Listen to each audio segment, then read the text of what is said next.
Welcome back. Okay, I am here in the Dragonflight Alpha. I've been playing this quite a lot over the last 2 days, and today I'm going to give you my impressions on all of it.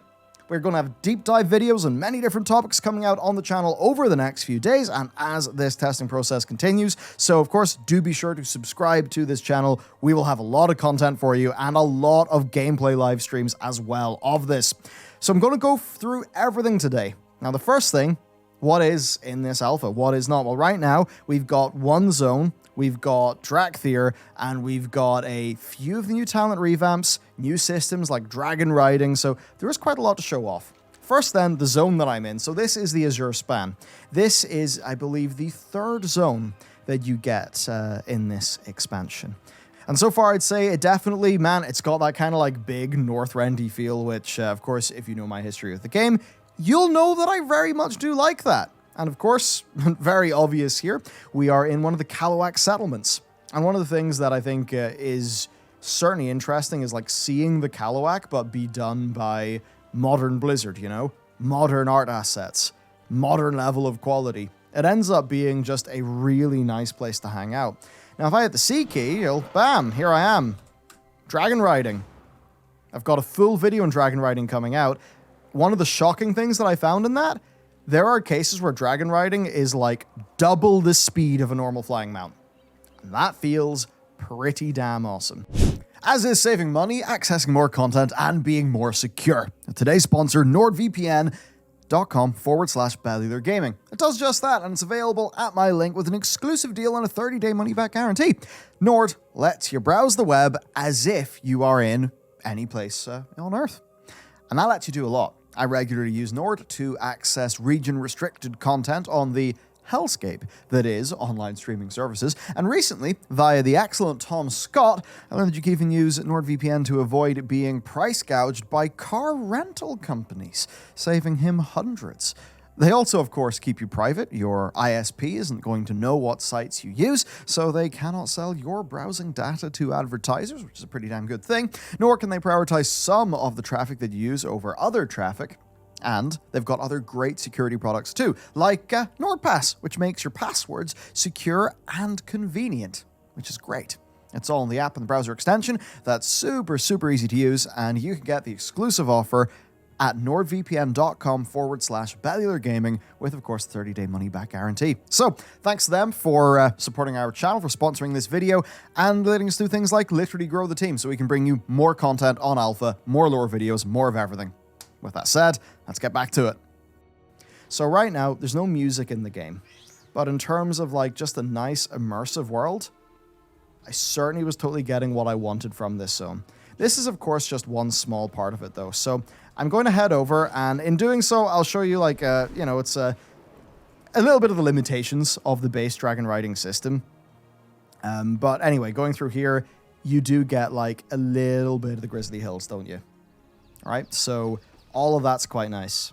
All the things that you would imagine, like the art assets, etc., are beautiful. And for me, what's been great is that I've appreciated Blizzard's artwork and the likes of Shadowlands. I just haven't cared for the theme, like, whatsoever. So for me, this is feeling like a slice of core Warcraft, but being done up to that super high new standard. It looks and feels great. Even if I go in here, oh, look at this. It's gnolls. And how about I use these gnolls as an opportunity to show you a little bit of being a Dracthyr. And again, there's even just something that's kind of nostalgic about, fighting some gnolls. So these guys, I've got like my beam attack. We've got a full deep dive in the works. Me and Matt have been going through this quite a bit. I mean, bam, talents. Whole new talent system, whole new thing to learn. It's kind of hard. So like, as an example, here's the new like empowered abilities. So when you hold the button, different things will happen. So for the Eternity Surge, I think because those were like little creeps, the like animation didn't fully play, but for Eternity Surge, it like damages more enemies the longer you hold it. For the Fire Breath, it does more damage over time the longer you hold it, but it still has the same single target component. So it ends up all being like quite fun. I have this other ability too, Tip the Scales, which lets me instantly do a fully empowered ability.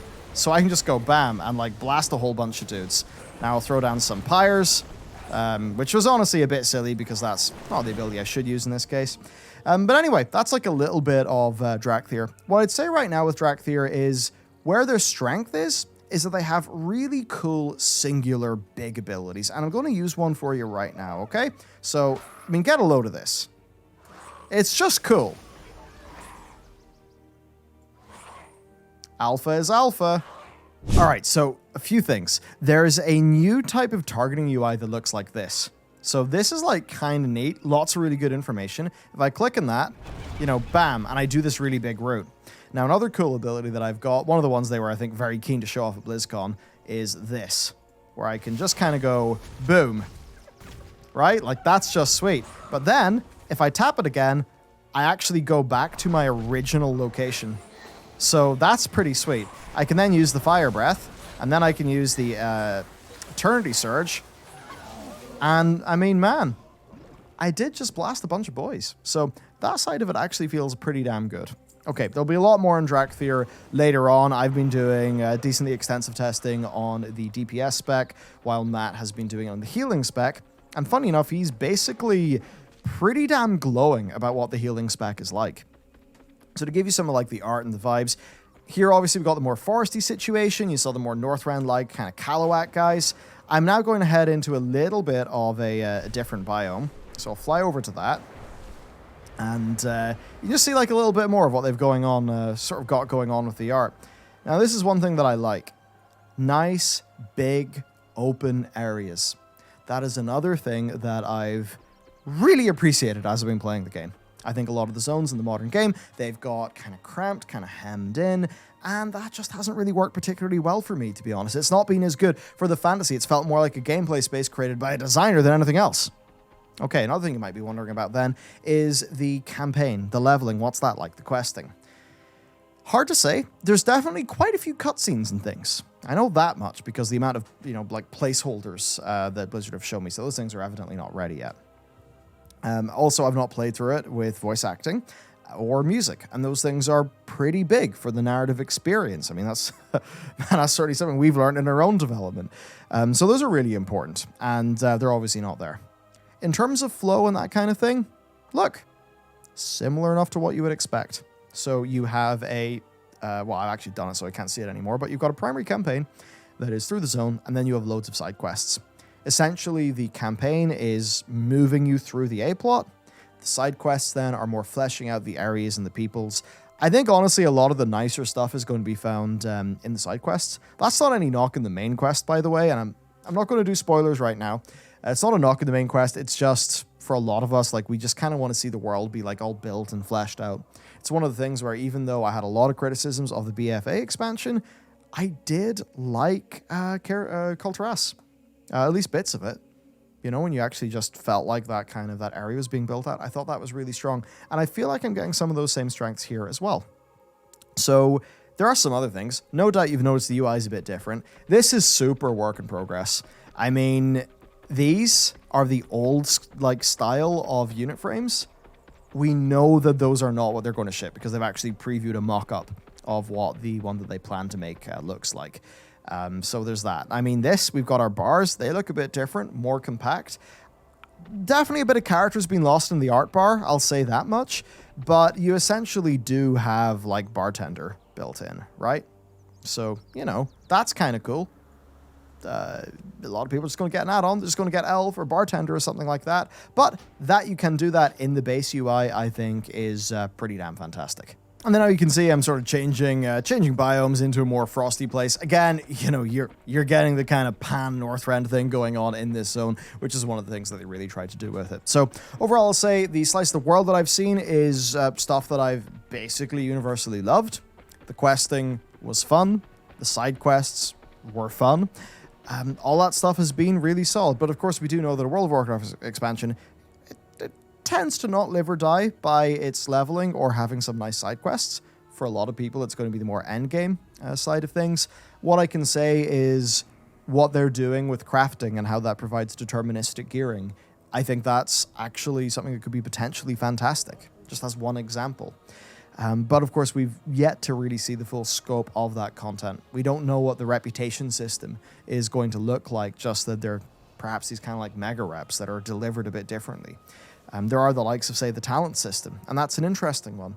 I mean, here, you basically, if you kind of go towards the left, you'll get the more red spells, the more blue spells are to the right, and you can kind of hybrid around them. If you're kind of going down the middle, you'll almost certainly be able to get 2 end cap talents, so basically either this, or that and that.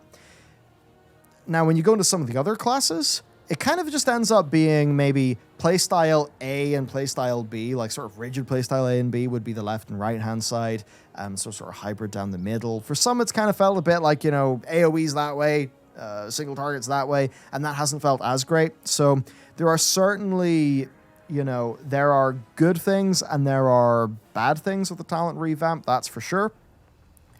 What they're doing is they're codifying things that you've had through past expansions, basically trying to put the greatest hits into this. Now, a pro of that is it basically means no more broad power, no more bullshit. This hopefully should be a nice solid foundation to move forward from.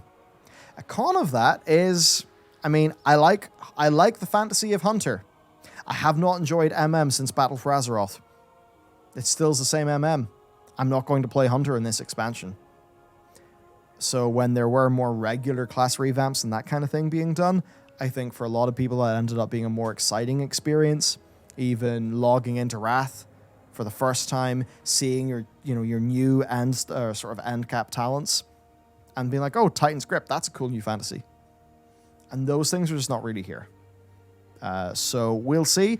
The talent system is certainly very work in progress, but it's going to be extremely good for the long-term health of the game. It's just, I think some classes will come off better than others, and you'll get a mild version of that feeling of being powered down because you are, of course, going to lose your Shadowlands borrowed power, and that's not going to feel particularly great. I mean, certainly one funny element of these is it's almost like trying to work out the puzzle. It's like within this, they have maybe 2-3 intended builds, and you're almost trying to put that together yourself. And sometimes that can be a bit iffy. But what I definitely do know is that leveling up a class like fresh for a new player is going to feel so much more satisfying with the new talent system. So even from that perspective, I think it's pretty good for the long-term health of the game. We're just going to have to see how it actually is for endgame. These are going to be going over so many different iterations. Like, they really are. Some of the ones, like, I mean, man, Feral Druid's kind of rough right now, I would say. There's a few examples. I think Shadow Priest also is a little bit rough. And I just have to imagine that those will get pretty major iterations as time goes on. So it's one of those things. There are times when we have to say alpha is alpha, but we very much need to not say that when it's like, oh, 3 weeks away from launch and, oh, because we were very soft in things early on, they didn't get fixed, right? So we still, you know, we got to be... We got to be proper about things. This is ultimately still the same company that did Shadowlands, isn't it? I guess for a bit more on the Dracthyr then, I'm going to do like a full deep dive to run you through all of their customization options. There are so many, but that's really my point. There are so many customization options. It is insane. It is absolutely insane how much they have put into the Dracthyr.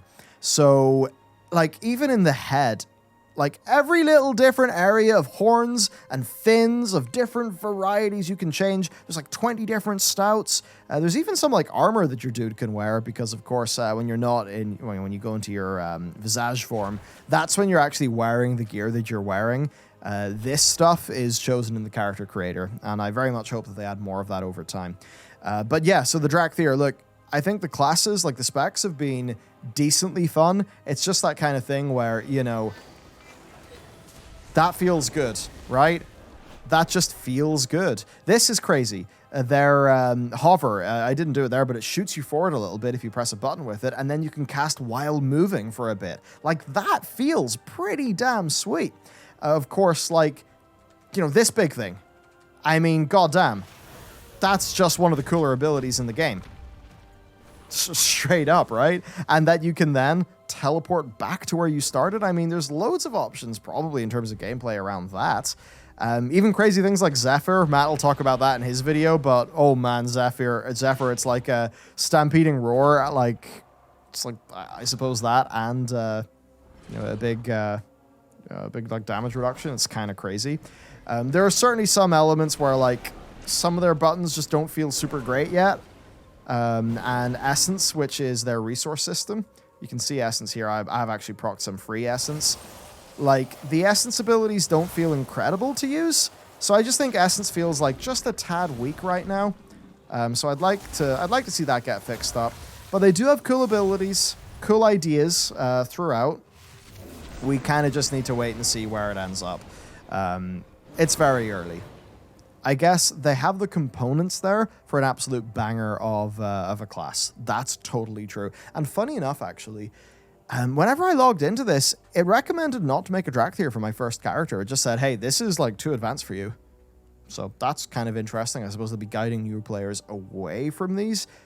Probably just because they don't want to maybe get them overwhelmed. Certainly, like, as you're trying to parse your way through the talent tree, there's like a lot of competing things and just sort of like little sub-gameplay niches. To give you a quick example of one, like there's Charge Blast, cost 2 Essence, and basically whenever you do Azure Strike, which is this like kind of AoE filler, also can be cast while moving, you do 2 of those, then it will power up your Charge Blast to do way more damage. And then with Charge Blast, you can either make it have a 40% chance to reset its own CD, or make it just have an AoE component.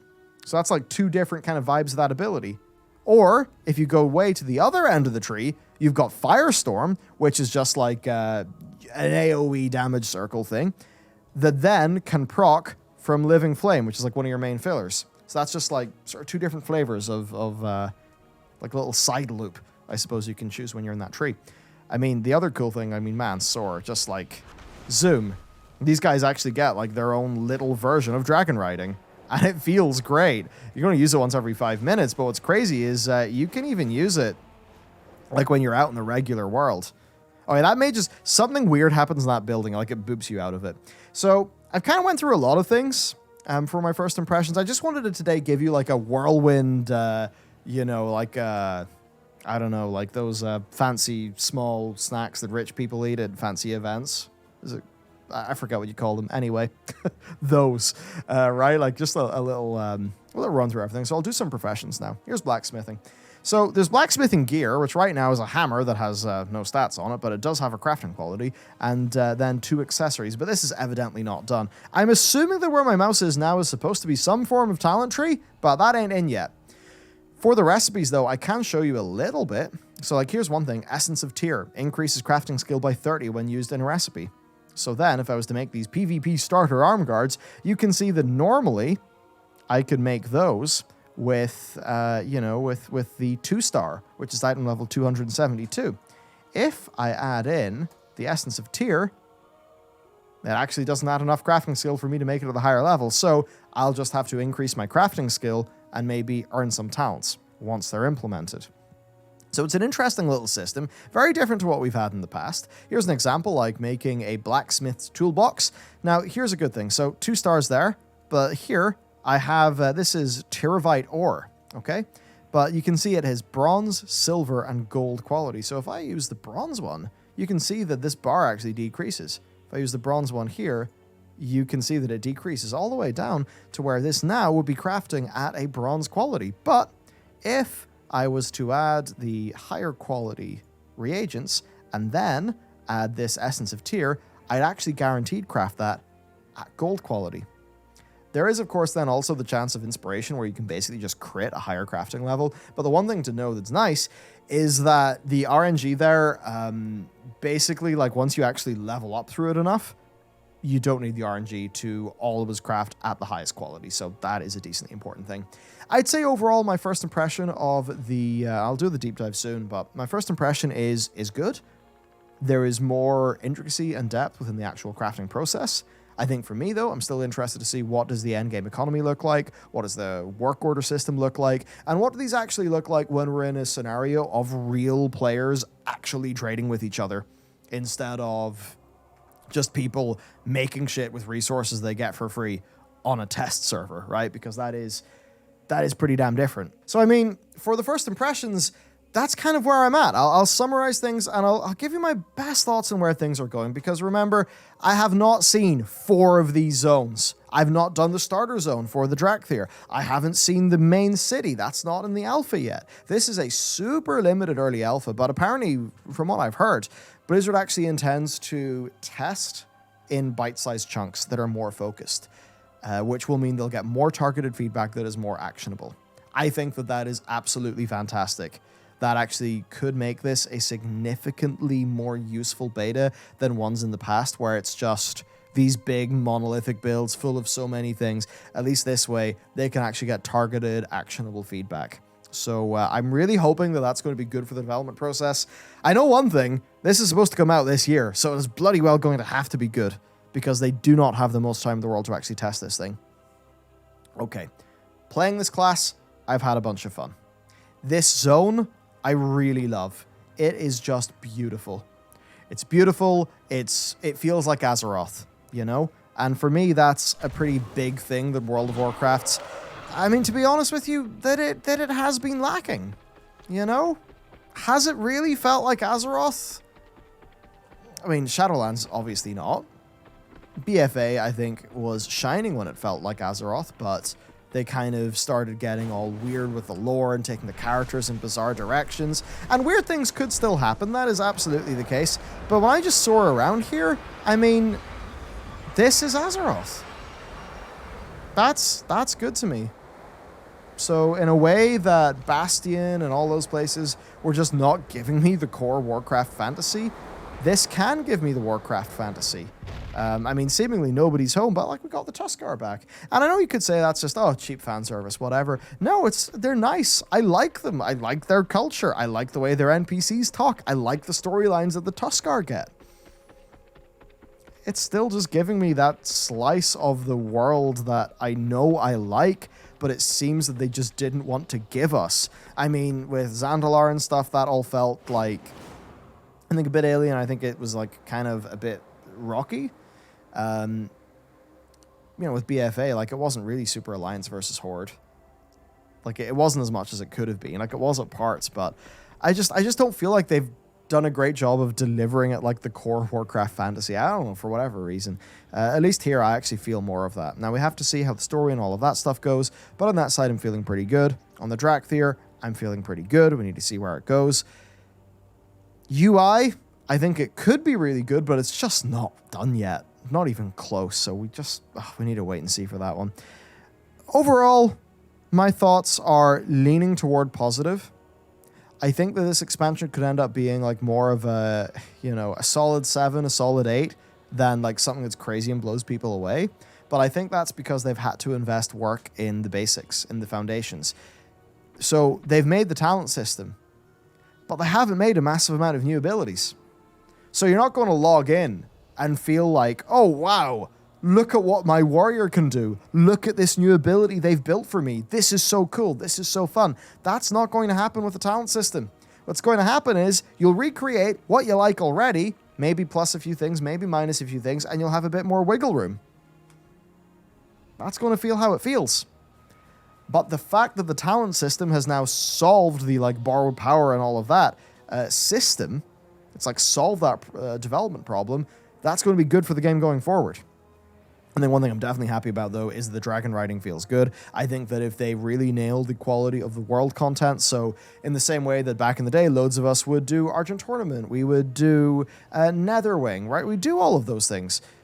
That'll be so much more fun with Dragonriding, so I'm so happy that Dragonriding is honestly a big winner. The video, my like full deep dive into that, is going to be on the channel today as well, so you actually get to see that. So yeah, I've played this for, I mean, how long have you been this character? Now, this character's been like 7 hours, but there's been generally a lot of gallivanting around other things. Oh yeah, sorry, no, that's this level. Yeah, 12 hours, right? So I've been on this character for 12 hours in the time that I've had access to testing. And they were a really fun 12 hours. I just really enjoyed checking all the things out. Like the Dracthyr felt really novel, the zone felt really good, and that's really as far as we can actually go with this stage of the alpha. So as time goes on, more zones will be added, eventually there will be endgame. Hopefully they will actually give us character templates and the sorts of things that we need to properly test things out at endgame. But for now, certainly, I'm feeling good. But obviously, you know, don't pre-order. Wait till you see the reviews.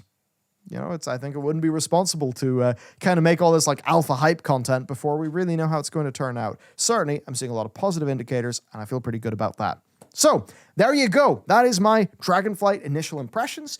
Of course, check out today's sponsor. They are essential in supporting what we do. They really are. And I mean, hey, some damn handy business too. So you can check out Nord down below. Thanks to you for watching today's video. There will be just so much content on the channel. So, you know, get sub, do the thing. There will be videos. And in fact, there will be live streams too that I'll be doing today and tomorrow at the very least. And probably ongoing as we get new builds. All right. Hey, it's alpha time. There's stuff going on. There's new shit to talk about. It's kind of exciting. I hope you enjoyed as much as I'm going to. I'll see you next time.